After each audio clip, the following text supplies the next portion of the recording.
Masruroh akan dimulai. Promopenda dipersilakan maju ke podium yang disediakan.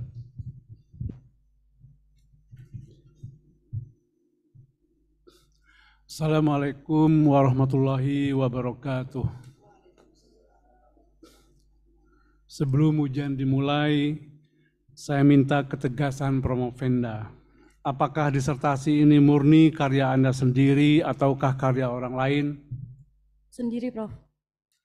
Apakah dalam disertasi ini ada unsur plagiarisme atau tidak? Tidak, Prof. Apakah Anda bersedia mengembalikan ijazah dan dicabut gelarnya apabila di kemudian hari dalam disertasi Anda ditemukan adanya plagiarisme? Bersedia, Prof. Saya ingatkan bahwa apabila ternyata di kemudian hari ditemukan unsur plagiarisme dalam disertasi ini, maka hal ini dapat berakibat pada pembatalan nilai dan pencabutan gelar akademik. Promovenda pada sidang ujian promosi doktor saat ini adalah nama Siti Umi Masruroh, tempat tanggal lahir Boyolali 23 Agustus 1982, pekerjaan dosen UIN Syarif Hidayatullah Jakarta. Pendidikan Sarjana Komputer pada Fakultas Sains dan Teknologi UIN Syarif Hidayatullah Jakarta lulus tahun 2006. Magister Sains pada Fakultas Teknik dan Ilmu Komputer Universitas Sinmun, Korea lulus tahun Sanmun, Korea lulus tahun 2010. Program Doktor Sekolah Pascasarjana UIN Syarif Hidayatullah Jakarta. Promovenda akan mempertahankan disertasi berjudul Pengukuran integrasi sistem informasi menggunakan kombinasi readiness dan success model untuk rekomendasi mata kuliah pada UIN Syarif Hidayatullah Jakarta. Dengan mengucapkan Bismillahirrahmanirrahim, sidang ujian promosi doktor saya buka. Saya mengucapkan terima kasih atas kehadiran para promotor, tim penguji, dan para hadirin dalam sidang ujian promosi doktor ini. Para promotor dalam sidang ujian ini adalah sebagai berikut. Profesor Dr. Dede Rosada, Guru Besar dalam bidang Metodologi Pendidikan Islam pada Fakultas Tarbiyah dan Keguruan UIN Syarif Hidayatullah Jakarta. Profesor Dr. Zulkifli, Guru Besar dalam bidang Antropologi Sosial Budaya pada Fakultas Ilmu Sosial dan Ilmu Politik UIN Syarif Hidayatullah Jakarta. Tim penguji lainnya adalah Profesor Dr. Sofyansyah Jaya Putra, Guru Besar dalam bidang Sistem Informasi Manajemen pada Fakultas Sains dan Teknologi UIN Syarif Hidayatullah Jakarta. Profesor Dr. Zulfiani, Guru Besar dalam bidang Pendidikan Biologi pada Fakultas Tarbiyah dan Keguruan UIN Syarif Hidayatullah Jakarta. Profesor Dr. Untung Raharja, Guru Besar dalam bidang Ilmu Manajemen pada Universitas Raharja Tangerang.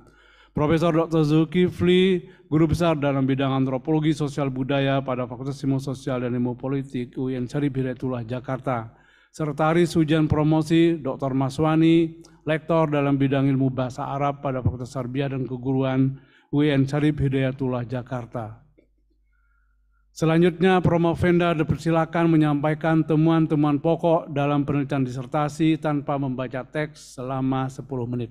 Silakan. Bismillahirrahmanirrahim. Assalamualaikum warahmatullahi wabarakatuh. Ya, judul disertasi saya adalah pengukuran integrasi sistem informasi menggunakan kombinasi readiness dan sukses model untuk rekomendasi mata kuliah pada UIN Syarif Hidayatullah Jakarta. Dengan promotor yaitu yang pertama Profesor Dr. Dede Rosyada MA, kemudian yang kedua yaitu Profesor Dr. Zulkifli MA. Di sini saya akan memaparkan beberapa poin. Yang pertama yaitu latar belakang, yang kedua rumusan masalah dan tujuan, kemudian signifikansi dan manfaat, kemudian metodologi, hasil dan pembahasan, kesimpulan, serta future work atau saran. Jadi yang melatar belakangi dibuatnya penelitian disertasi ini yang pertama adalah kesulitan memilih, di mana mahasiswa itu menghadapi kesulitan dalam memilih mata kuliah Ini meningkatkan risiko kesulitan akademik ataupun dropout. Kemudian kurang informatif, jadi di AIS ini kurang memberikan informasi tentang status kebutuhan mengulang mata kuliah, menyulitkan mahasiswa dalam pengambilan keputusan. Kemudian keefektifan dan efisiensi, dengan adanya implementasi data mining ini, jadi nanti saya pakai algoritma decision tree, memberikan prediksi akademik dan rekomendasi mata kuliah. Nah, ini didukung dengan pendekatan sukses information system dan teknologi readiness index.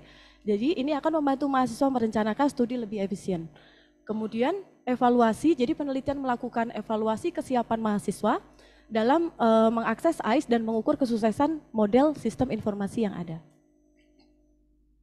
Rumusan masalahnya di sini ada 7. Yang pertama yaitu, apakah variabel innovativeness mempunyai hubungan signifikan dengan variabel user satisfaction, service quality, dan usefulness. Kemudian yang kedua, apakah variabel discomfort mempunyai hubungan signifikan dengan variabel user satisfaction, service quality, dan usefulness. Kemudian apakah variabel service quality mempunyai hubungan signifikan dengan variabel innovativeness, discomfort, user satisfaction, dan recommendation. Kemudian apakah variabel usefulness mempunyai hubungan signifikan dengan variabel innovativeness, discomfort, user satisfaction, dan recommendation. Apakah variabel user satisfaction mempunyai hubungan signifikan dengan variabel innovativeness, discomfort, service quality, usefulness, dan recommendation? Apakah variabel recommendation mempunyai hubungan signifikan dengan variabel service quality, usefulness, dan user satisfaction? Dan yang terakhir yaitu bagaimana pengukuran yang diterapkan pada proses data mining menghasilkan aplikasi yang dapat digunakan untuk menghasilkan sistem rekomendasi pada mata kuliah. Tujuan dari penelitian ini yaitu ada 4, mengetahui status kesiapan. Jadi status kesiapan sistem informasi ini akan diukur menggunakan teknologi readiness index atau TRI. Kemudian mengetahui status kesuksesan integrasi sistem informasi, ini akan diukur menggunakan sukses information system model. Kemudian mengetahui kebutuhan mahasiswa terhadap sistem untuk efektivitas dan efisiensi dalam memilih mata kuliah. Yang terakhir yaitu mengetahui bagaimana sistem rekomendasi dapat membantu mahasiswa dalam memprediksi akademik mahasiswa. Signifikansi dan manfaat dari penelitian ini yang pertama yaitu adanya kombinasi. Jadi ada 3 kombinasi model dan teknik di sini. Ada teknologi readiness index, sukses information system, dan educational data mining. Ini menggabungkan ketiga pendekatan ini gitu ya, menunjukkan inovasi dalam penggunaan pendekatan berbeda-beda untuk mengukur kesiapan dan keberhasilan sistem informasi akademik. Penggunaan educational data mining di sini akan dimanfaatkan untuk alat analisis di mana akan pattern atau pola-pola yang signifikan dari data besar khususnya dalam konteks pemilihan mata kuliah. Penggunaan EDM memberikan wawasan yang tentang efektivitas dari rekomendasi mata kuliah. Pada rekomendasi mata kuliah, ini pengembangan sistem rekomendasi mata kuliah ini akan membantu mahasiswa untuk memilih mata kuliah secara efektif. Hal ini memberikan kontribusi pada solusi konkret untuk permasalahan dalam pemilihan mata kuliah di lingkungan, khususnya di lingkungan UIN Syarif Hidayatullah Jakarta. Kemudian penekanan pada inovasi dan kualitas layanan, hasil dari teknologi readiness index menunjukkan bahwa inovasi dan kualitas layanan dapat ditingkatkan untuk efektivitas sistem rekomendasi mata kuliah. Penerapan pada konteks pendidikan tinggi di sini, jadi konteks sistem informasi akademik khususnya di UIN Syarif Hidayatullah Jakarta. Jadi membuat relevan di lingkungan pendidikan tinggi dan memberikan kontribusi pada pengembangan sistem informasi di lembaga tersebut. Metodologi yang dipakai di sini, saya pakai metode mixed method di mana di sini saya memakai sequential explanatory design atau sequential explanatory strategy di mana dimulai dari kuantitatif data, jadi collect data dari kuantitatif itu, kemudian saya analisis dan kemudian resultnya ada, kemudian dari situ untuk kuantitatif data saya menggunakan questionnaire di mana di sini untuk pengambilan samplingnya menggunakan purposive sampling. Kemudian kualitatif data di sini menggunakan teknik wawancara semi terstruktur. Di sini menggunakan metode stratified purposive sampling. Kualitatif data ini partisipan yang diseleksi dari partisipan pengisi kuesioner di kuantitatif data, di mana partisipan di kuantitatif data ini saya dapatkan gitu ya, waktu penelitian itu dari akademik saya dapatkan jumlah mahasiswa UIN Sariwidya Jakarta itu sekitar 28.000. Dari 28.000 itu dihitung dengan rumus Lovin, saya mendapatkan sampling yang harus diambil adalah 400 responden. Dari 400 responden itu diambil secara stratified purposive sampling untuk kualitatif data. Kemudian dari kuantitatif ke kualitatif data itu nanti dibuat interpretasi kuantitatif ke kualitatif, kemudian dianalisis datanya. Nah, ini merupakan desain kuantitatifnya, jadi data surveinya tadi saya sudah jelaskan menggunakan kuesioner, kemudian untuk kualitatif datanya menggunakan wawancara semi terstruktur. Nah, ini kerangka berpikir dan hipotesisnya. Jadi di sini ada 11 hipotesis, ini agak nggak kelihatan garisnya. Jadi di sini ada variabel innovativeness, discomfort untuk readiness model. Kemudian untuk sukses model di sini ada 2, yaitu proses dan output. Variabel-variabel ini yang akan dianalisis, kemudian menghasilkan output recommendation. Balik lagi.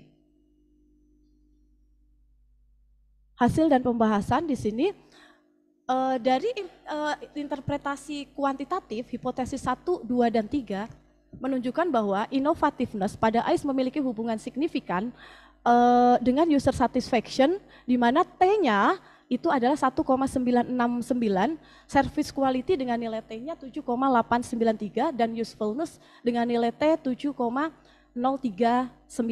Di sini T itu merupakan ambang batas diterima atau tidaknya hipotesis. Jadi ambang batas diterima atau tidaknya hipotesis itu adalah lebih sama dengan 1,96. Jadi kalau ada nilai yang tidak sama dengan di bawah lebih sama dengan 196, dia akan tidak signifikan. Oke, hipotesis 4 dan 5 menunjukkan bahwa discomfort pada AIS memiliki hubungan signifikan dengan user satisfaction dan service quality. Kemudian hipotesis 6 menunjukkan bahwa discomfort tidak memiliki hubungan signifikan dengan usefulness. Karena nilai T di sini adalah 0,751, sedangkan ambang batasnya di sini lebih sama dengan 1,96. Hipotesis 7 dan 8 mengindikasikan bahwa service quality dan usefulness memiliki hubungan signifikan pada user satisfaction. Kemudian hipotesis 9 menunjukkan service quality berpengaruh signifikan pada recommendation. Hipotesis 10 menunjukkan bahwa usefulness berhubungan signifikan dengan recommendation. Hipotesis 11 menyatakan bahwa user satisfaction tidak memiliki hubungan signifikan dengan recommendation karena nilai T-nya 0,751.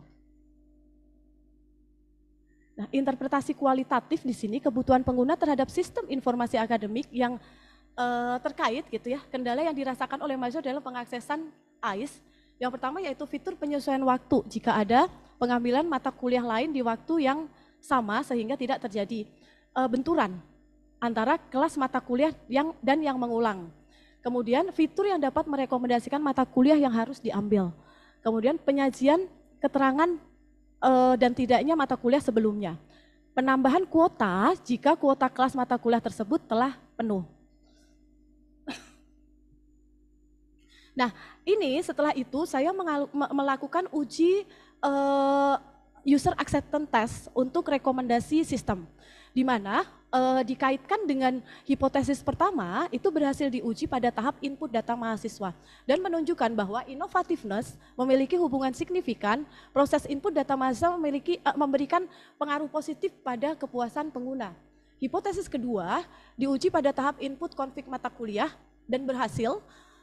Proses input data mahasiswa berkontribusi signifikan pada kualitas layanan sistem untuk meningkatkan efisiensi dan kepuasan pengguna. Hipotesis 3 diuji pada tahap pilih data mahasiswa dan berhasil. Proses input data mahasiswa memiliki dampak positif pada penggunaan sistem dan meningkatkan interaksi terhadap pengguna. Kemudian hasil UAT hipotesis 4 itu diuji pada tahap rekomendasi mata kuliah yang mengulang dan berhasil. Tingkat ketidaknyamanan memiliki pengaruh signifikan pada kepuasan pengguna. Hipotesis 5 diuji pada tahap pilih data mata kuliah dan berhasil. tingkat ketidaknyamanan berhubungan signifikan dengan kualitas layanan sistem. Nah, kemudian hipotesis 6 diuji pada tahap menghapus data mata kuliah terpilih dan berhasil. Ini menunjukkan bahwa tingkat ketidaknyamanan memiliki pengaruh tetapi tidak signifikan terhadap penggunaan sistem. Promopenda 1 menit lagi ya. Oke. Hipotesis 4 ini hasilnya. Nanti saya langsung, karena kita penting banget nanti di kesimpulan, ini nanti bisa dilihat juga di buku kecil atau sinopsis.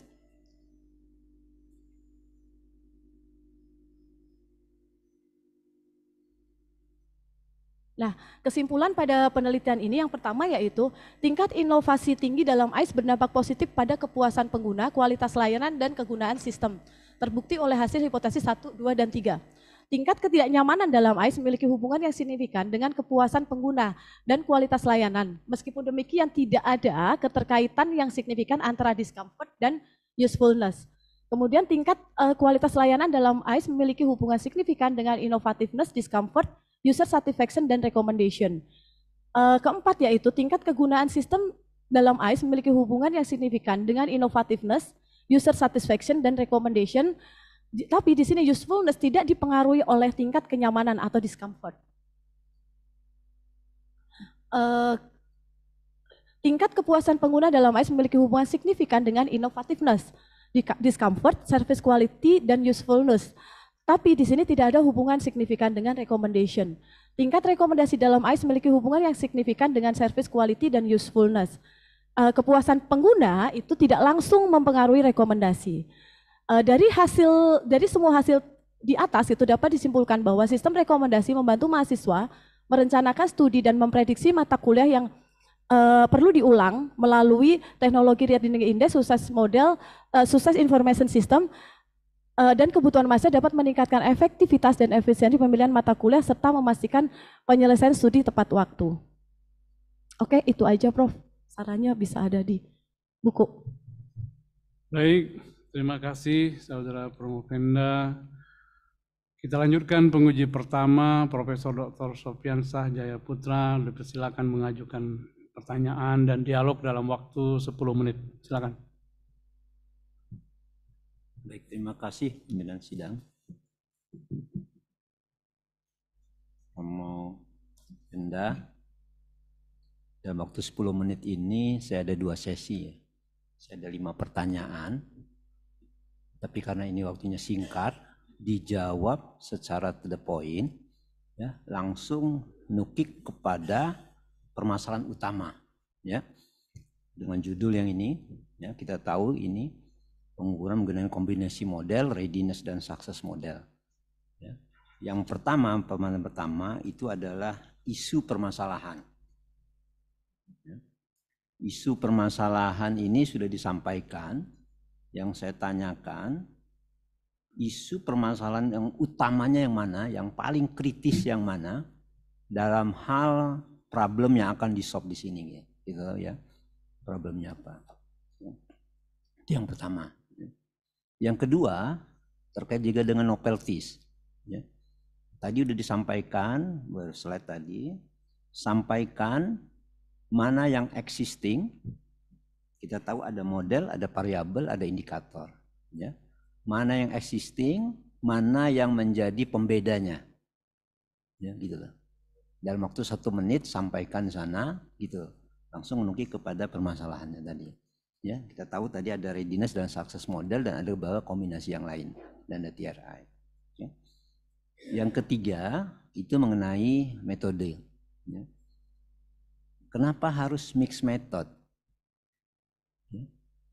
Kenapa nggak cukup kuantitatif saja gitu? Tolong dijelaskan situ. Kita tahu di bab 3 itu metode itu ada 2 hal. 1 material, 1 metode. Material masalah populasi, masalah samplingnya gitu. Ya, jadi itu 2 aja. Kenapa harus mix method gitu? Kenapa nggak cukup kuantitatif aja atau kualitatif saja gitu? Dan yang kedua adalah kenapa populasinya apakah cukup hanya diambil yang ada di sini gitu? Dan apa alasannya? Gitu, sampling yang diambil yang ada sekarang ini. Yang ketiga ya. Nah ini bisa dijawab dalam waktu 5 menit. Kemudian 2 pertanyaan berikutnya, ya, ininya adalah terkait juga dengan hasil dan future work, ya. Gitu. Mungkin saya sampaikan aja 2 pertanyaan berikutnya yang 4 dan ke-5, signifikansi daripada hasil ini, signifikansi hasil ini, gitu, terhadap daripada rekomendasi mata kuliah, khususnya di objek yang diambil di sini adalah UIN.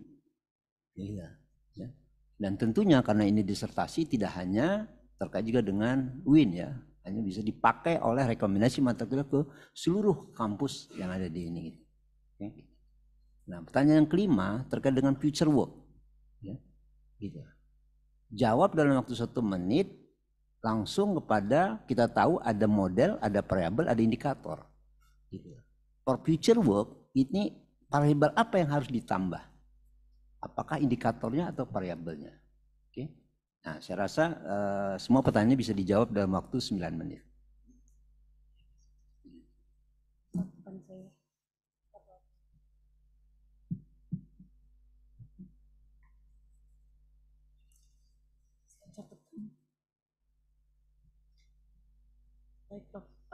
Baik, Prof. Yang pertama yaitu masalah pada penelitian saya ini sebenarnya kan lebih ke rekomendasi mata kuliah, di mana mahasiswa itu di sistem itu harusnya mereka itu kan pas mau ngulang gitu ya, pas mau ngulang itu ada rekomendasi bahwa dia ngulang di semester berapa, gitu ya, di semester berapa dan apa aja yang harus diulang di semester itu, sehingga ini nanti akan membantu mahasiswa untuk lulus tepat waktu dan mencegah terjadinya dropout. Itu masalah utama sebenarnya, makanya ada pertama dilakukan pengukuran dulu, kemudian dibuat sebuah rekomendasi sistem. Itu yang tentang masalah penelitian. Kemudian juga pentingnya kesesuaian mata kuliah, karena gini, kemarin itu pas lagi riset, Prof, itu ada beberapa kurikulum yang berubah. Ada beberapa prodi atau mungkin fakultas yang kurikulumnya berubah, sehingga dibutuhkan untuk penyesuaian mata kuliah mengulang. Misalnya ternyata di kurikulum sekarang tidak ada mata kuliah ini. Nah, kemudian harus disesuaikan dengan kurikulum yang sekarang, apa yang harus diulang seperti itu, dan itu lebih membantu mahasiswa kayak gitu. Nah, kemudian tadi ya. Jadi semua permasalahan ini sudah bisa terjawab dalam sistem yang dikembangkan. Iya, betul. Betul. Kemudian novelty di sini, Prof. Novelty-nya di sini jadi ada riset. Pertama yaitu risetnya Macdillan. Macdillan itu tentang Success Information System. Di situ dia memakai variabel-variabel yang digunakan untuk risetnya dia, dan saya mengambil beberapa variabel yang saya sesuaikan dengan EDM ini, kebutuhan EDM ini. Kemudian itu dari sukses modelnya. Kemudian yang kedua adalah penelitian dari Aang Subiakto. Aang, dia meneliti tentang yaitu dia menggunakan 2 model, yaitu sukses model dan teknologi readiness index. Dia gabungin itu. Nah, di situ untuk teknologi readiness index saya mengadopsi punya Pak Aang untuk readiness index-nya, tapi kalau misalnya sukses modelnya saya mengadopsi punya Macdillan. Kemudian di sini tujuan saya adalah recommended system. Nah, itu saya combine untuk mengukur gitu ya, kemudian sehingga diperoleh sebuah recommender system itu. Nah, untuk educational data, di sini novelty saya juga ada di educational data mining. Jadi saya di sini menggabungkan 2 model, yaitu teknologi readiness index, sukses model, dan 1 teknik yaitu educational data mining. Seperti itu, Prof, untuk novelty-nya. Kemudian, jadi kesimpulannya ya, apakah ini mengcombine, apakah ini menambah, gitu, atau mengkombinasi, ya. Semua variabel yang ada dikombinasi jadi 1. Tidak semua variabel. Ya. Tadinya kita ada awalnya itu ada 29 hipotesis, ya, dan itu kan banyak variabel, Prof. Akhirnya saya sesuaikan dengan kebutuhan dari recommender system ini. Akhirnya kita dapat 11 hipotesis seperti itu, dan variabelnya ada yang berkurang. Ya. Seperti itu. Kemudian Lagi. Oh, kenapa tidak kuantitatif gitu ya, Prof ya? Kenapa tidak kuantitatif? Kalau kuantitatif itu hanya sampai pengukuran aja nanti, Prof. Jadi tidak sampai hulu, menurut saya sih tidak sampai hulu, nggak sampai solving the problem. Karena dengan adanya wawancara semi terstruktur ini, saya bisa tahu kebutuhan mahasiswa untuk recommender itu apa aja gitu. Jadi itu diperoleh dari wawancara dengan mahasiswa seperti itu, Prof. Jadi dari data kuantitatif, di mana mahasiswa itu ada tadi sekalian menjawab populasi sampling gitu ya. Memang ini recommender ini bisa dipakai betul Prof Sofyan tadi bisa dipakai oleh semuanya, bahkan bukan UIN gitu. Tapi untuk riset ini yang saya ambil sampling memang UIN Syarif Hidayatullah Jakarta. Di sini di mana waktu itu saya dapat data itu mahasiswa UIN ada sekitar 28.000 sehingga saya dengan purposive sampling saya menggunakan rumus Lovin itu dapat 400 responden. Dari 400 responden itu kemudian di kualitatif data kemudian saya ambil 10 responden untuk diwawancara semi terstruktur tadi dengan stratified random sampling. Seperti itu sehingga didapatkan hasil-hasil yang sudah ada seperti itu. Kemudian apalagi signifikan hasil. Oh, signifikansi hasil dari yang sistem yang kembang ini apa manfaat yang bisa diambil? Oh, baik. Dari sistem yang dikembangkan ini jadi memang diulang juga gitu ya. Memang sistem ini memang satu fitur ya, Prof ya. Satu fitur aja, tapi satu fitur ini akan sangat membantu sekali mahasiswa untuk karena gini, misalnya saya sebagai dosen pembimbing akademik. Nah, kadang mahasiswa konsultasi ke kami, tapi kami nggak tahu harus apa, gitu. Kita lihat di AIS, kita nggak tahu ini anak harus ngulang apa aja, gitu. Ngulang apa aja dan harus di semester berapa, apalagi tadi kalau disesuaikan dengan kurikulum yang berganti-ganti gitu ya, misalnya kayak gitu. Nah, pengennya ini di sistem ini itu mahasiswa langsung tahu, dia harus mengulang di semester ini dia harus mengulang mata kuliah apa aja dan dia akan direkomendasikan seperti itu, Bro. Apalagi Prof ya? Future work. Future work. Variabel apa yang harus ditambahkan bagi peneliti berikutnya? Jadi mungkin nanti ini kan belum diimplementasikan juga, Prof, di AIS gitu. Apalagi AIS juga ini mau dirubah atau gimana gitu ya. Tapi harapan saya juga future work-nya itu nanti ada fitur ini gitu. Fitur ini karena ini sangat membantu banget nanti untuk mencegah drop out seperti itu. Nah, kemudian jadi untuk educational data itu yang future work untuk pekerjaannya, future work daripada novelties yang tadi, ya. Karena model ini kan dikombinasi model, ya. Dari model dari penelitian tadi ini apa yang akan dikembangkan lebih lanjut lagi, karena ini kan ada keterbatasan studinya. Baik. Jadi mungkin nanti lebih analisis variabelnya lebih di kompleks gitu ya, Prof. Jadi maksud saya lebih dari risetnya juga hasilnya akan lebih tajam gitu. Maksud saya dikembangkan lagi misalnya recommender system nanti mungkin ada variabel yang untuk improve fitur apa lagi kayak gitu sih.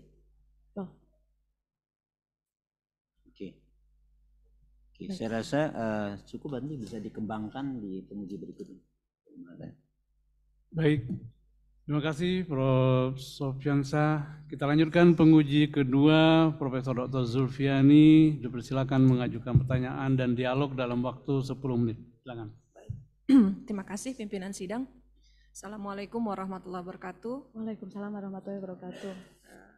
Selamat untuk Ibu Siti Umi Masrurah, kelahiran tahun 82. Iya. Dan Anda sudah bisa bukan duduk ya, berdiri di ujian promosi doktor Anda. Saya termasuk yang menyaksikan Anda melalui ujian pendahuluan sampai di ujian promosi ini, dan saya juga melihat ada beberapa perubahan yang saya kira banyak sekali yang berkontribusi terhadap disertasi Ibu sehingga saya lebih mudah membacanya. Saya background pendidikan sains sehingga saya juga bisa membaca dan memahami, dan dengan pertanyaan Prof. Sofyan saya juga ada pertanyaan yang sama dan sudah terjawab beberapa. Jadi selamat untuk Ibu Umi. Saya kira ini adalah bagian dari integritas, tapi karena ini masih ujian tentu saya mohon Ibu juga bisa ya berkenan untuk bisa menjawab beberapa pertanyaan yang ingin saya confirm kembali. Bu Umi, ada pertanyaan yang sama yaitu terkait dengan inovasi yang sudah Ibu kembangkan dalam sistem rekomendasi mata kuliah. Tadi oleh Ibu sudah dijawab atas pertanyaan Prof. Sofyan bahwa permasalahan utama ini adalah menjawab bagaimana mahasiswa tidak mengalami kebingungan dalam mengulang mata kuliah. Sementara ini saya kira fungsi dari penasehat akademik itu tetap signifikan, walaupun di dalam disertasi Ibu masih memberikan porsi yang menurut saya belum seimbang, karena di sana dinyatakan bahwa peran dosen PA banyak yang tidak maksimal. Memang saya akui karena saya juga membimbing dalam penasehat akademik, tapi sebenarnya di situ saya kira perlu mendapatkan informasi yang cukup proporsional sehingga memang tidak semua dosen PA yang Ibu tunjukkan dalam disertasi ini punya pola yang kurang komprehensif dalam memberikan bimbingan, tapi bagi dosen PA yang memang betul-betul mengerti tentang kurikulum dan dia selalu terkoneksi dengan prodi, saya kira fungsi PA ini atau dosen PA ini tentu saja masih signifikan. Nah, pertanyaan saya, apakah dengan adanya sistem yang sudah Ibu kembangkan, dan saya tadi ternyata menemukan ada satu hal baru yang Anda kemukakan bahwa model yang Ibu kembangkan ini tidak hanya mengembangkan dari model sukses dan juga model readiness, dan juga Ibu mengaitkan dengan data mining. Nah, pertanyaan saya, apakah dengan pengembangan model yang Ibu kembangkan ini, apakah peran dari dosen penasihat akademik itu boleh dikatakan menjadi nomor 2, begitu ya? Dan yang kedua adalah saya tertarik dengan istilah bahwa sistem rekomendasi ini akan memberikan semacam pilihan sesuai dengan minat dan bakat. Kenapa ini saya fokuskan?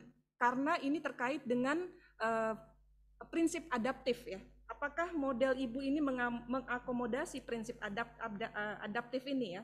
Sementara sepengetahuan saya di semester 1, 2, dan 3 bahkan di MBKM hari ini pemilihan itu terjadi di semester 6 atau boleh dikatakan pemilihan yang secara lebih bebas. Tetapi di semester yang masih awal ada beberapa mata kuliah pilihan, tapi sebenarnya pilihan itu pilihan yang tanda kutip menjadi wajib gitu ya, pilihan yang diwajibkan. Ini memang ada catatan tersendiri begitu.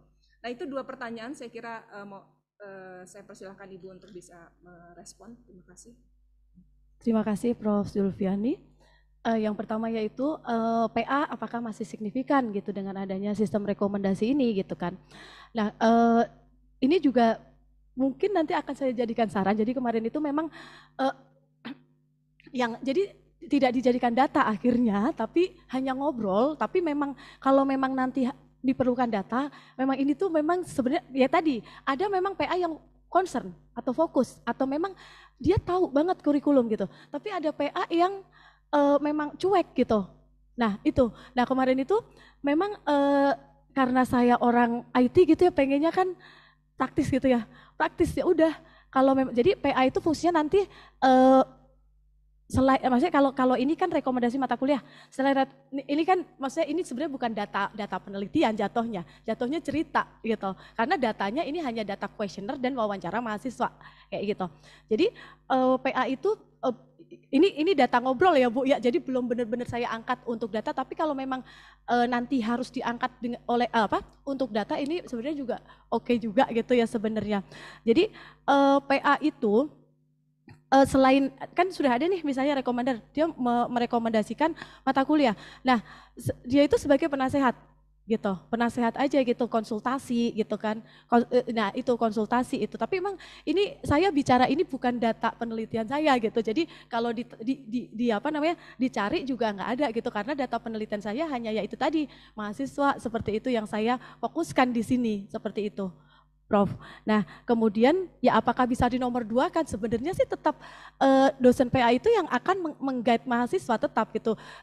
Sistem ini hanya menjadi suggestion gitu kan, suggestion kayak gitu. Kayak decision support systemnya lah kayak gitu. Oke. Kemudian apakah adaptif atau tidak? Sebenarnya sistem recommender ini sangat adaptif sekali karena ya itu tadi sama. Ketika kan ada given ya, ada mata kuliah given di semester awal.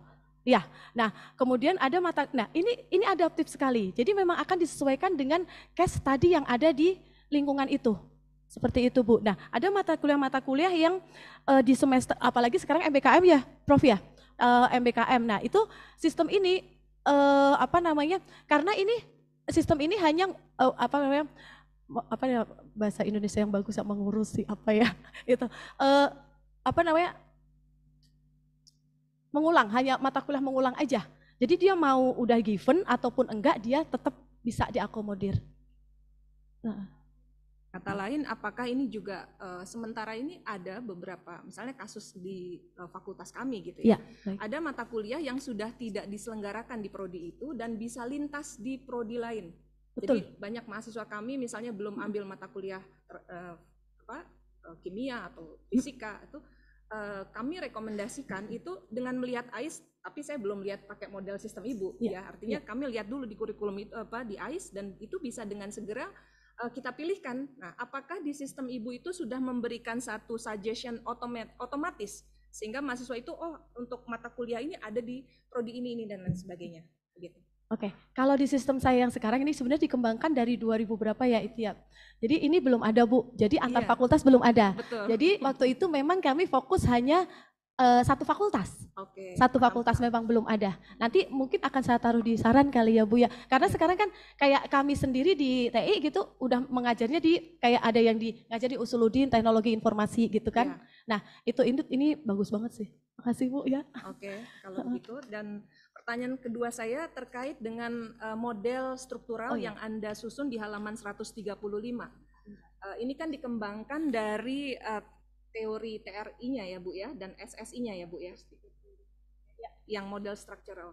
Nah, Ibu menyatakan bahwa dari masing-masing variabel ini setidaknya dari 11 hipotesis itu yang signifikan 9 dan 2 yang tidak signifikan. Nah, sementara ini Ibu mengambil kesimpulan di dalam tulisan ini, saya ingin mengkonfirmasi kembali bahwa ketika ada 2 hipotesis yang ditolak dengan artian bahwa ini tidak mengurangi dari fungsi sintesis dari model ini dan bisa mengatakan bahwa model ini signifikan. Bisa Ibu confirm kembali barangkali? Oh ya, di sini dari 11 hipotesis ada 2 yang tidak signifikan, yaitu hipotesis 6 dan hipotesis 11.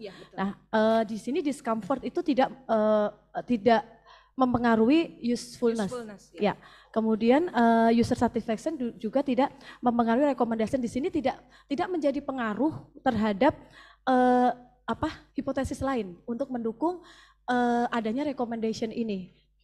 Itu sudah saya jelaskan di mana ya? Itu Ibu jelaskan di dalam disertasinya dengan sebuah pertanyaan. Berapa lama Anda mengakses AIS ya begitu ya?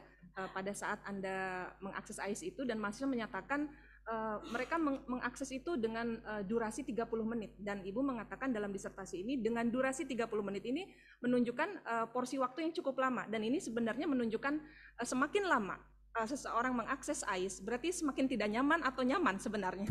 Semakin tidak nyaman, cuma semakin tidak nyaman kalau misalnya kita sampai 30 menit. Artinya secara kerangka konseptual itu sebenarnya signifikan, tapi temuan Ibu tidak signifikan. Nah, bagaimana Ibu bisa memberikan penguatan ini? Ketidaknyamanan ya, discomfort. Ketidaknyamanan ini tidak signifikan terhadap usefulness. Yaitu mungkin ini dipengaruhi juga dengan faktor-faktor lain di luar gitu. Kayak misalnya koneksi internet kayak gitu. Jadi discomfort itu mungkin nggak hanya waktu gitu ya, karena memang ada problem-problem luar yang dan saya tadi bicara juga kalau misalnya discomfort ini sebenarnya recommender ini tidak hanya bisa diterapkan di UIN gitu kan. Nah, ini yang belum dicoba adalah mungkin kalau case ini gitu, mungkin dengan koneksi sekian gimana kenyamanan mereka seperti itu. Baik, terima kasih atas jawabannya. Kembalikan ke pimpinan sidang. Baik, terima kasih Prof. Zulfiani. Kita lanjutkan penguji ketiga, Profesor Dr. Untung Raharja. Dipersilakan mengajukan pertanyaan dan dialog dalam waktu 10 menit. Silakan.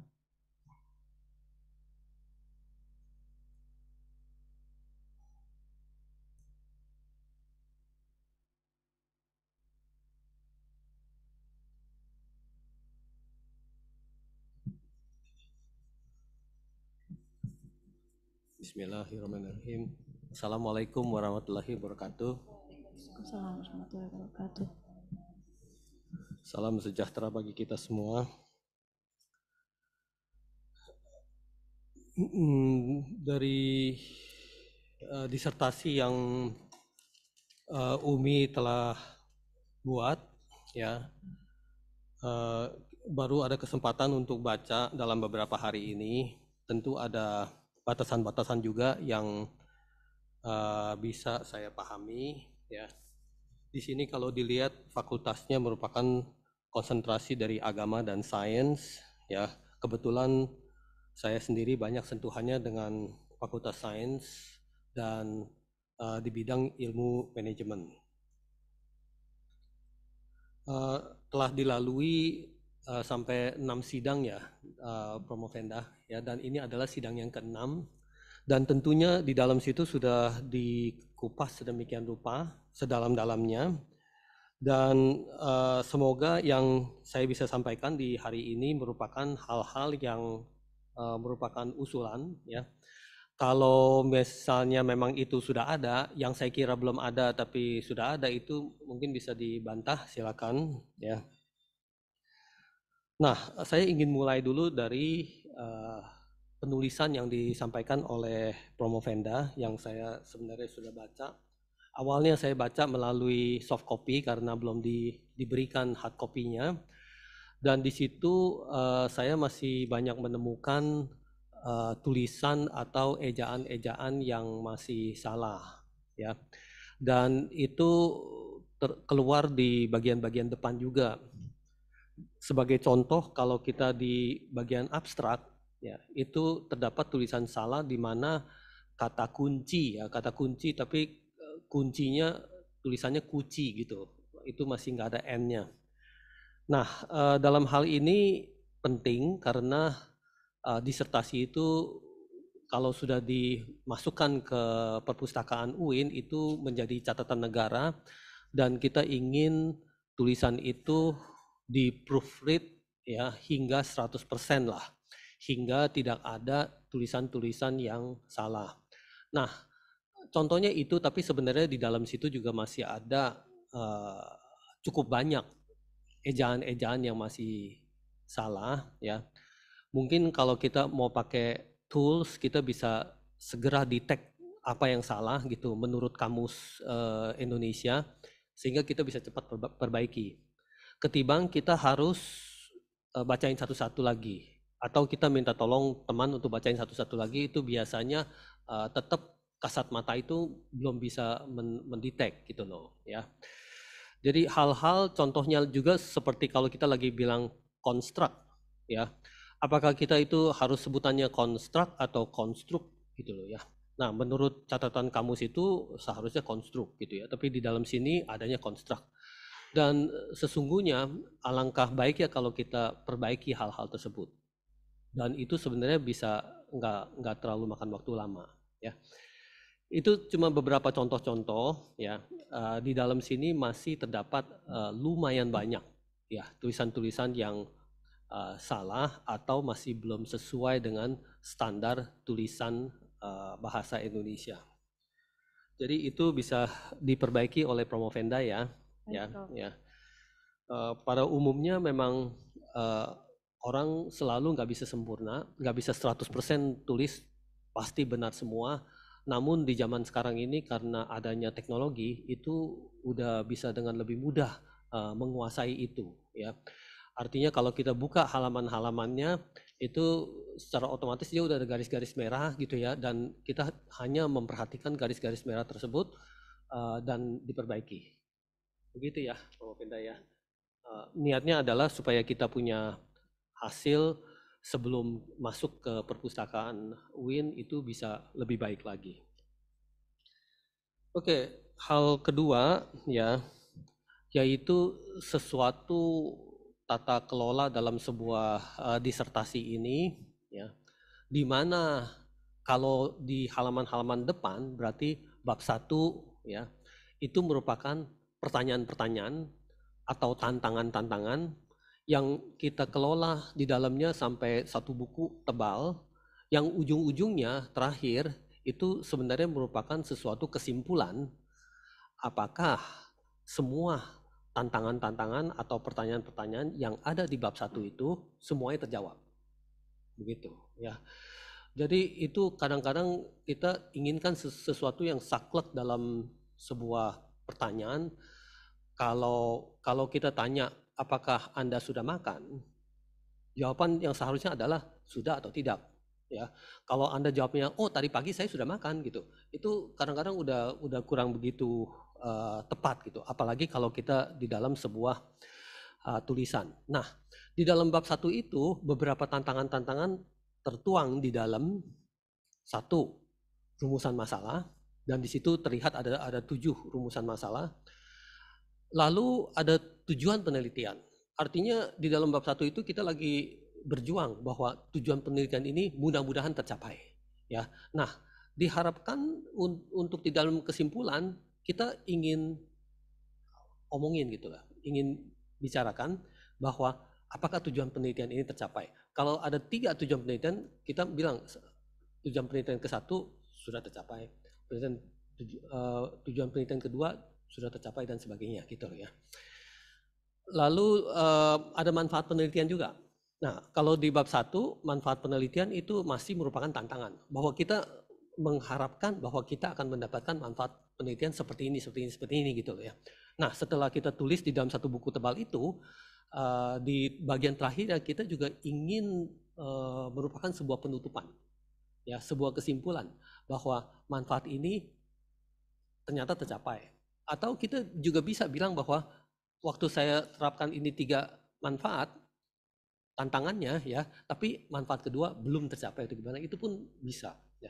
Tapi pada umumnya orang akan menulis bahwa manfaat ini tercapai semuanya.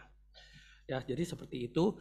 Adanya bab 1 dengan adanya rumusan masalah, tujuan dan manfaat dari penelitian, tapi di bagian kesimpulannya itu baru memfokus pada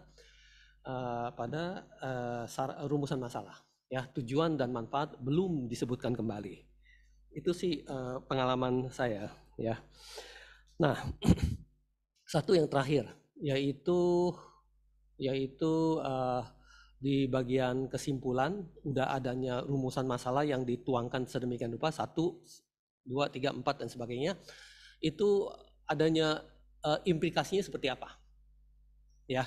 Jadi di dalam disertasi itu implikasi itu kadang penting banget. Nah, kalau saya pakai Ctrl F saya cari ya di dalam tulisan Anda ya, itu kata implikasi atau berimplikasi gitu ya, itu hanya terdapat 3. Berarti masih kurang mendalam untuk menekuni bagian implikasi tersebut ya. Berarti kalau nomor 1 dari rumusan masalah itu tantangannya sudah dipenuhi ya, dengan beberapa nilai-nilai kuantitatif dan kualitatif dan sebagainya, selanjutnya kita sebenarnya ingin bertanya implikasinya apa. Jadi terhadap dunia nyata, hal-hal yang tentang kamu punya 0,0 itu sebenarnya diartikannya seperti apa sih begitu loh ya. Lalu bagaimana itu bisa bermanfaat untuk kita misalnya PA dan sebagainya. Nah, itu implikasi harus bisa ditulis dengan gamblang ya. Semestinya sih kalau harapan harapan saya ya, ada 7-nya rumusan masalah itu, 7-7-nya itu harus diserah terimakan dalam sebuah implikasi yang lengkap gitu loh ya. Baik, Prof. Satu hal lagi ya, Ya, nggak apa-apa, Prof. yang di dalam saran ya, saran manajerial gitu ya, di saran Anda lebih fokus ke arah future work ya. Nah, saran manajerial sebenarnya berkaitan juga dengan implikasi, itu juga harus bisa dikupas lebih mendalam. Nah, itu adalah kesan-kesan yang saya dapatkan setelah membaca disertasi Anda. Mungkin ada hal-hal yang saya sebenarnya terlewat, yang sebenarnya ada tapi belum sempat dibaca oleh saya. Silakan ditanggapi oleh Promopenda. Oke. Mungkin sedikit saja dari saya, gitu, masalah bagaimana keterkaitan dari masalah yang akan diselesaikan dengan hasil penyelesaiannya itu sudah saya tuangkan di kesimpulan gitu ya. Di situ ada ada 6 rumusan masalah yang khusus gitu ya. Kemudian ada satu yang umum, di mana yang umum itu nomor 7 itu mengenai sistem rekomendasi mata kuliah, di mana jadi sistem rekomendasi mata kuliah ini penting banget gitu ya untuk mengeksplorasi informasi di lingkungan pendidikan. Nah ini nanti jadi ini lebih, kalau tadi Prof Untung memang implikasinya gitu ya Prof ya. Kalau di sini baru saya jelaskan, jadi implikasinya itu nanti implikasi ke orangnya gitu ya. Kalau di sini kan dijelaskan juga gimana posisi TRI, sukses mode dan EDM itu. Tapi implikasi ke yang akan menggunakan itu akan memudahkan dalam pemilihan mata kuliah dan memastikan mahasiswa menyelesaikan studi dengan tepat waktu. Itu salah satu contohnya, Prof. Seperti itu. Cukup. Oke, terima kasih. Saya kembalikan kepada Ketua Penguji. Terima kasih Prof. Untung. Kita lanjutkan penguji dan sekaligus promotor Profesor Dr. Dede Rosada dipersilakan mengajukan pertanyaan dan penguatan untuk disertasi ini dalam waktu 10 menit. Silakan Prof. Baik, terima kasih. Assalamualaikum warahmatullahi wabarakatuh. Saya hormati Pak Direktur sekaligus promotor, para penguji, semua penguji luar, Prof. Untung, dan ada Prof. Sofyan, ada Prof. Zulfi. Dan selamat kepada Saudari Umi ya. Saya ingin sedikit mempropot ini karena belum terpromosikan ini. Data main ini sudah ada aplikasi atau belum di Pusdipanda kita, di AS kita? Kenapa, Prof? Data mining sudah ada aplikasi atau belum untuk bahwa mahasiswa itu memilih mata kuliah untuk mengulang itu, ini kalau Anda milih ini maka Anda akan sukses gitu. Belum ada. Belum. Jadi itu baru persepsi. Kemarin lebih ke hasil kuesioner sama wawancara ke mahasiswa, dia butuh nggak gitu? Butuh itu, iya. Artinya berpersepsi mereka kan? Betul. Berpersepsi mereka. Persepsi. Nah persepsi mereka mengatakan bahwa aplikasi itu perlu. Betul. Perlu ya, perlu sekali gitu kan. Tapi Anda belum menghasilkan aplikasinya? Sudah ada. Sudah dicobakan. Saya melakukan tadi UAT tadi. UAT tadi untuk aplikasinya. Ya, menggunakan uji UAT. Nah, berarti User acceptance test. Berarti Anda menghasilkan sebuah model aplikasi yang misalnya di-insert di Pusdipanda, ini akan bermanfaat bagi mahasiswa. Betul. Betul kan itu kan? Betul. Nah, ini yang saya ingin promosikan. Iya.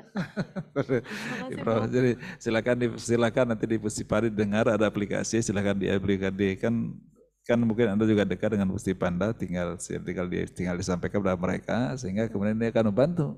Betul. Dan hasilnya bahwa kalau mereka menggunakan aplikasi ini dan mengambil mata kuliah berdasarkan rekomendasi di aplikasi ini, ternyata bahwa mereka sukses, tapi suksesnya berdasarkan kuesioner bukan berdasarkan hasil kuliah ya. IPK Prof saya. Dari IPK ada data IPK-nya ada ya? Iya, jadi data miningnya itu dari IPK. Data mining dari IPK. Jadi dengan demikian bahwa ketika mengikuti rekomendasi ini, IPK mereka akan meningkat. Mencegah drop out sih Prof. Mencegah drop out? Iya. Mencegah drop out? Iya, salah satunya itu. Peningkatan IPK juga ada? Peningkatan IPK karena memang sudah tersistem itu akan lebih terorganisir dan mereka tidak misalnya udah terakhir nih kebanyakan mahasiswa masih jumlah KRS-nya kurang misalnya kayak gitu-gitu. Jadi banyak yang kayak gitu. Nah, ini menghindari itu juga gitu. Okay. Menurut Anda ini sangat signifikan nggak untuk dipakai oleh para mahasiswa, khususnya untuk mahasiswa sains yang kayak FST gitu? Signifikan sekali, Prof. Sangat penting ya, sangat penting. Dengan demikian ini salah satu hasilnya, walaupun hasilnya ini agak sedikit ragu-ragu kan, dia di luar sistem kan, di luar Pusdipanda kan. Betul. Tapi Anda menggunakan kepada mahasiswa, dengan demikian maka aplikasi ini sangat signifikan perlu untuk mahasiswa, tidak hanya mungkin FST. Sekarang gini, yang paling dekat dengan FST yang memerlukan sistem ini atau aplikasi ini, fakultas apa menurut Anda? Ini diperuntukkan untuk keseluruhan, Prof.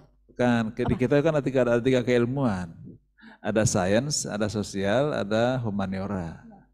Ini apakah ini perlu untuk humaniora atau tidak? Semuanya perlu, Prof. Tapi Anda udah coba akses nggak pada para anak mahasiswa humaniora? Betul, sudah. Jadi Ada sampelnya dari mereka? ada. Justru kemarin fokusnya itu ke fakultas non-science. Non Untuk science. sampel wawancaranya. Di fakultas apa? Fakultas Syariah dan Usuluddin, kemudian 3 fakultas sih. Satu lagi apa ya lupa. Syariah, Usuluddin, Adab. Oke, dan mereka merasa bahwa ini sangat penting dan sangat perlu untuk mereka ya? Betul. Oke, baik. Dengan demikian nanti rekomendasinya adalah untuk Pusdipanda. Ya, Di aplikasi Anda dipakai oleh mereka gitu kan? Ya. Gitu. Itu saya kira itu yang sangat-sangat penting ya, bahwa disertasi ini menghasilkan sebuah sistem atau sebuah aplikasi yang akan membantu mereka mahasiswa untuk memilih mata kuliah ketika ingin mengulang mata kuliah yang gagal ya, yang untuk memperbaiki atau yang gagal lah kira-kira begitu. Dan dengan demikian mereka bisa terselamatkan dari DO. Betul. Itu yang paling minimalnya. Iya. IP-nya naik itu bisa juga salah satu benefitnya ya. Iya, Oke, sama oke. managing KRS mereka. Oke, baik. Itu yang saya kira menurut saya sangat penting karena dari tadi belum terpromot ini hasilnya itu kan sebenarnya data ini di situ sebenarnya Prof. Zulfi ya dan Prof. Sofyan ya. Baik. Kemudian yang kedua dengan demikian nanti tolong direkomendasi ya. Rekomendasikan dalam rekomendasi Anda kan ini rekomendasinya sangat pendek sekali nih. Ya. Untuk Pusdipanda gunakan aplikasi UMI ini gitu. Ya. Namanya aplikasi UMI. Sebenarnya pengennya Nama aplikasi apa namanya? Anda mau pakai nama atau tidak? belum ada sih Nggak namanya. pakai nama, nggak mau pakai nama. Baru aplikasi recommender udah. aja, prediksi akademik. Tapi gak usah pakai nama saya karena orang nggak akan percaya ya. Udah kenal, Bro. Walaupun saya promotornya. Oke, jadi aplikasi itu Anda rekomendasikan untuk digunakan karena itu kan bermanfaat bagi para mahasiswa. Kemudian yang kedua, mixed method. Anda kan akan menggunakan mixed method ini sebenarnya kenapa mixed method ini supaya terjelaskan. Setelah terjelaskan penjelasan naratifnya sehingga kemudian hipotesis itu kan ujungnya dengan angka-angka saja. Uji hipotesis angka-angka saja. Kemudian agak kering kemudian diberikan penjelasan-penjelasan. Itulah minimizing model of mixed method.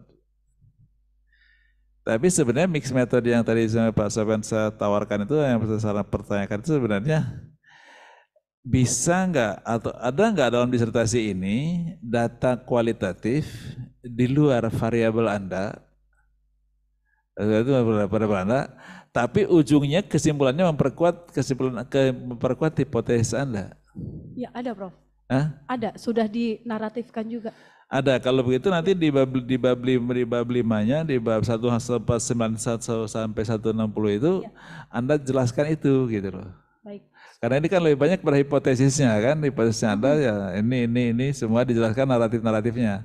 Nah kalau Anda punya data itu akan lebih baik karena mixed method itu gini, seorang peneliti ini uji hipotesis maka yang diuji kan variabel-variabelnya, oke? Ya. Clear ya Bu, clear ya Promovenda ya Umi.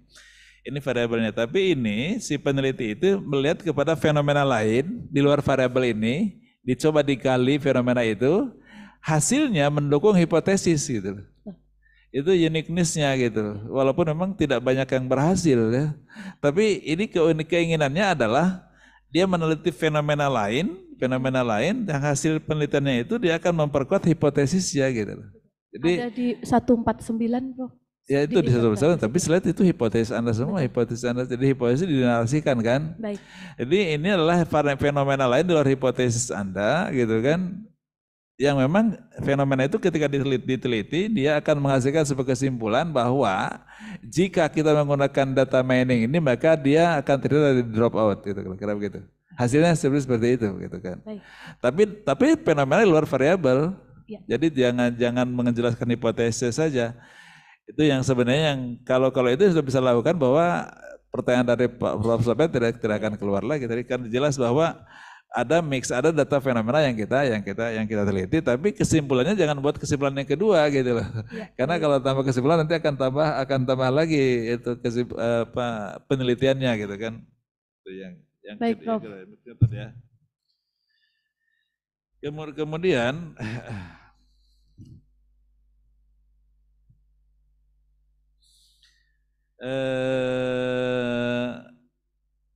Sebenarnya ini kan interdisiplinary ya, Prof. Zul ya, interdisiplinary.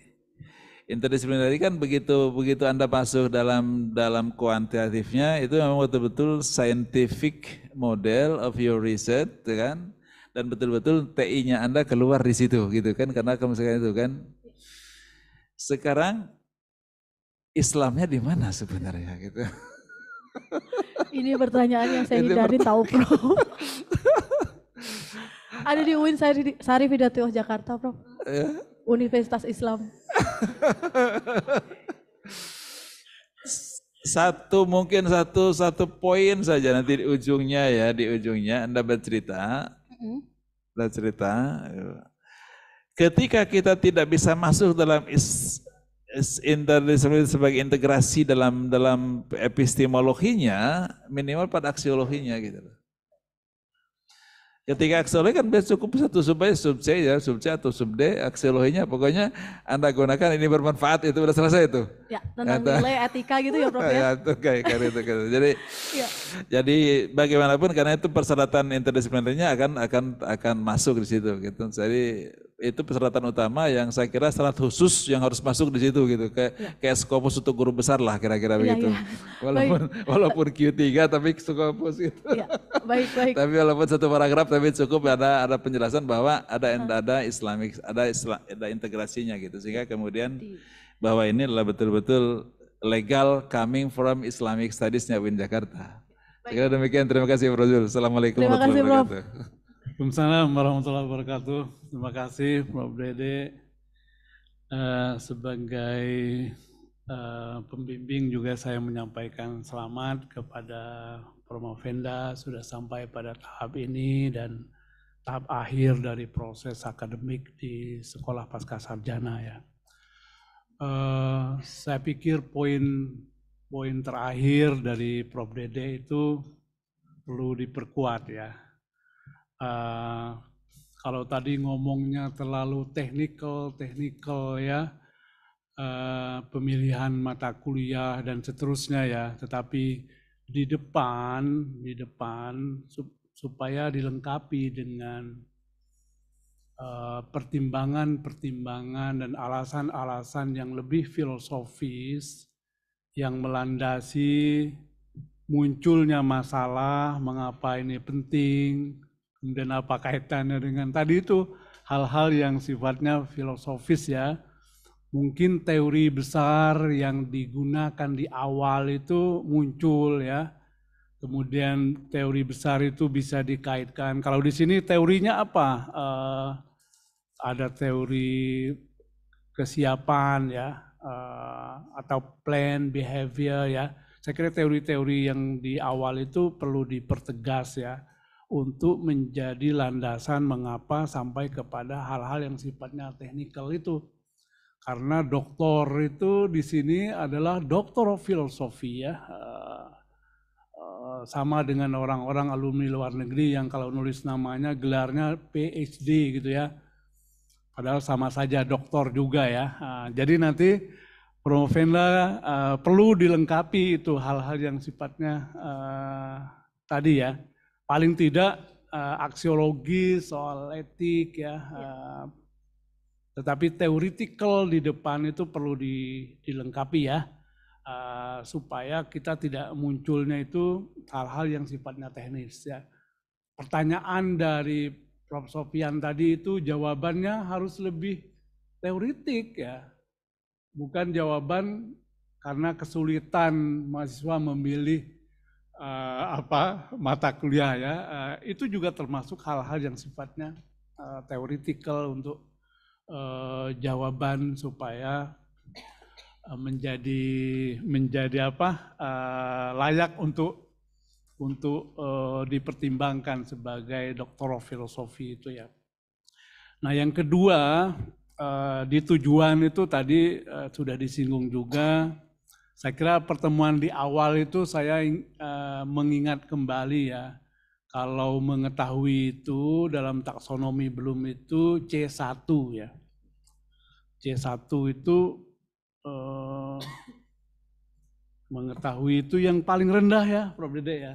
Paling rendah kalau untuk mengetahui itu paling rendah dalam taksonomi Bloom ya. Jadi kalau kognitif itu bisa mungkin tingkat doktor itu C6, minimum C5 ya. Membuktikan, merekonstruksi, mengonstruksi itu, mendesain itu C6 ya. Saya kira itu lebih bagus sebagai ciri dari disertasi ya. Pilihan-pilihan kata kerja tujuan yang menggambarkan usaha dan menggambarkan hasil ya. Kalau mengetahui itu seperti simpel tetapi itu penting ya. Saya kira pertemuan di awal ketika saya masih menjadi Warek 1 itu yang saya sampaikan ya. Promopenda tolong nanti diperbaiki ya. Baik, Prof. Kemudian pernyataan-pernyataan kontributif itu juga dimunculkan di abstrak ya. Kontribusi riset secara akademik selain dari yang praktis perlu ditegaskan di abstrak ya. Saya kira 3 hal itu sebagai promotor dan sebagai penguji pada pagi hari ini perlu nanti dilengkapi oleh Promovenda ya. Baik, Prof. Pertanyaan-pertanyaan dari tim penguji telah selesai. Tim penguji selanjutnya mengadakan sidang khusus untuk menentukan hasil ujian. Sidang ujian promosi doktor diskors. Baik, selanjutnya tim penguji mengadakan sidang untuk menentukan hasil keputusan ujian promosi. Promopenda dan hadirin dipersilakan tetap tinggal di tempat.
Mohon perhatian Bapak Ibu semua. Sidang ujian promosi doktor akan dilanjutkan. Promopenda dipersilakan maju ke podium yang disediakan.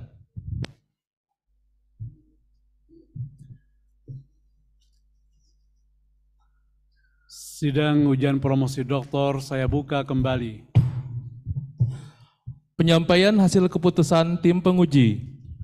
Setelah memperhatikan hasil-hasil ujian semester saudara Promovenda selama studi pada program S3 dengan nilai rata-rata 86,02. Disertasi dan jawaban-jawaban Promovenda atas pertanyaan-pertanyaan yang diajukan oleh para penguji dengan nilai rata-rata 91. Maka sidang tim penguji menetapkan bahwa Promovenda dinyatakan lulus dengan predikat yudisium sangat memuaskan. Indeks prestasi kumulatif 3,74. Dengan hasil yang telah ditetapkan ini, Promovenda diberi gelar doktor pengkajian Islam dalam bidang agama dan sains dengan segala hak, kehormatan, dan kewajiban yang melekat pada gelar doktor tersebut. Anda adalah doktor yang ke-1516 Sekolah Pascasarjana UIN Syarif Hidayatullah Jakarta. Saudara berkewajiban memperbaiki kesalahan dan memasukkan data tambahan sesuai saran dan komentar para penguji.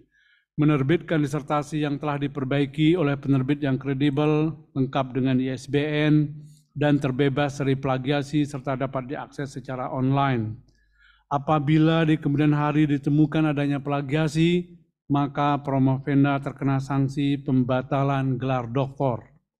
Selain dalam bentuk buku, disertasi wajib diformat ulang menjadi makalah dan diterbitkan di jurnal ilmiah terakreditasi, diutamakan jurnal internasional bereputasi yang dapat diakses secara online.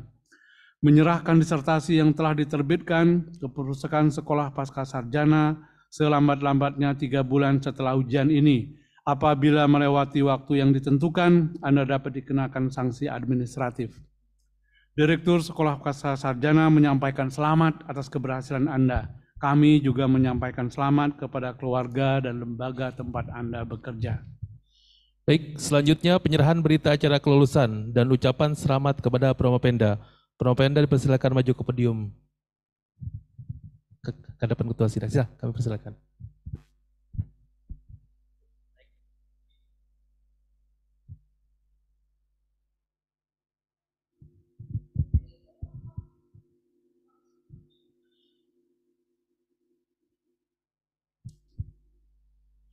Promovenda menyampaikan ucapan terima kasih. Kami beri waktu 1 sampai 2 menit. Oke, terima kasih sebelumnya. Pertama yaitu kepada promotor saya, Prof. Dede dan Prof. Zul. Terima kasih sudah sabar banget membimbing saya yang lama banget lulusnya.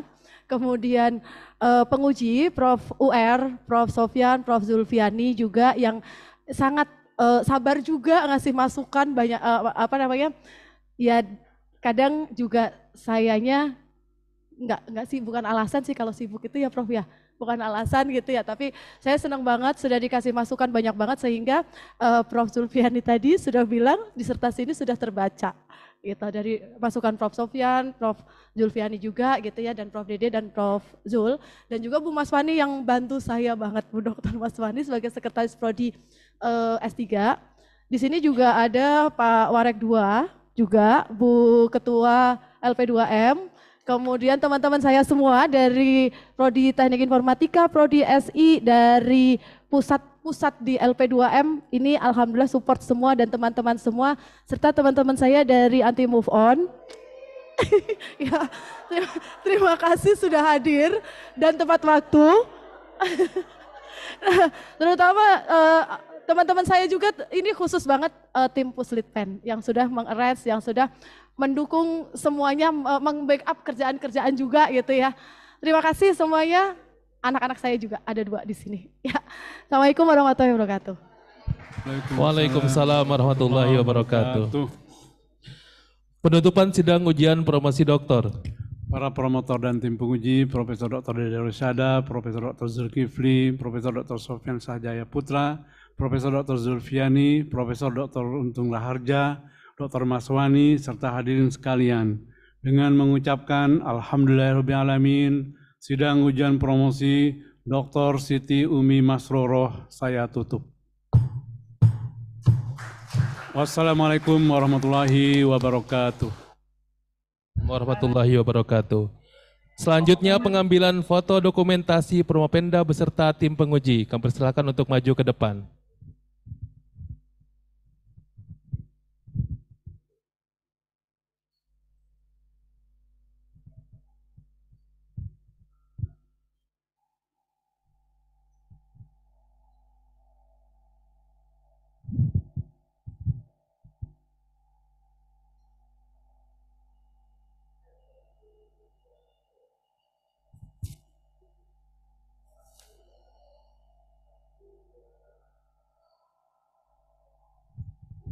Sudah cukup?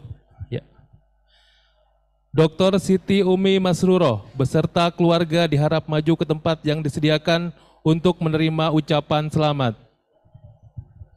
Ayo silakan anak-anaknya maju ke depan, boleh mendampingi ibundanya.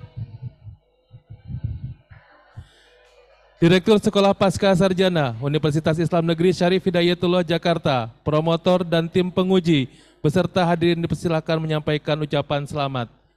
Demikian ujian sidang promosi doktor pada pagi hari ini, kurang lebihnya mohon maaf. Wassalamualaikum warahmatullahi wabarakatuh.